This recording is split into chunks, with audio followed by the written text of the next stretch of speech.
კიდევ ერთი საკანონმდებლო ცვლილება მედიას ეხება. საპარლამენტო უმრავლესობის წარმომადგენელთა თქმით, მომზადდება ბრიტანული მოდელისა და კანონმდებლობის შესაბამისი პროექტი და დადგინდება მედიის ობიექტურობისა და ჟურნალისტური ეთიკის სტანდარტები. მმართველი გუნდის შეფასებით, სიტყვის თავისუფლებას საფრთხე არ ემუქრება. ცვლილებების მიზანი კი დეზინფორმაციასთან ბრძოლაა.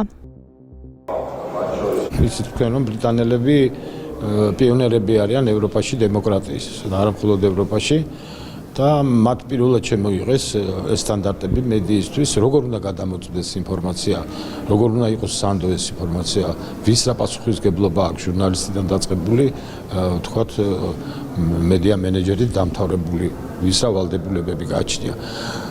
აქ არაფერს არ უზრდავს. აქ არის ლაპარაკი იმაზე, რომ ეს სტანდარტები იყოს დაცული და ინფორმაცია იყოს გადამოწმებული და სანდო. მმართველი გუნდი ასევე დაინიცირებს კანონს მედიის შესახებ, რომელიც თავისუფლად დაფუძნებული იქნება და ანალოგი იქნება ბრიტანეთში არსებული მოდელის. ეს მნიშვნელოვანია ერთის მხრივ იმიტომ, რომ ის არაობიექტური და არაჯანსაღი გარემო, რომელიც საქართველოში არსებობს ამ მიმართულებით, დარეგულირებული იქნას და შემოღებული იყოს ზოგადი ობიექტურების სტანდარტები და არ ჰქონდეს მედიას საშუალებას ცილისწამების და ადამიანების ცხოვრების დანგრევის უფლება, ხოლო მეორეს მხრივ მნიშვნელოვანია იმდენად რამდენადაც ისინი ვერ შეძლებენ მიიღონ უცხოური დაფინანსება და ვერ შეძლებენ გახდნენ უცხოური გავლენის გამტარებლები საქართველოში.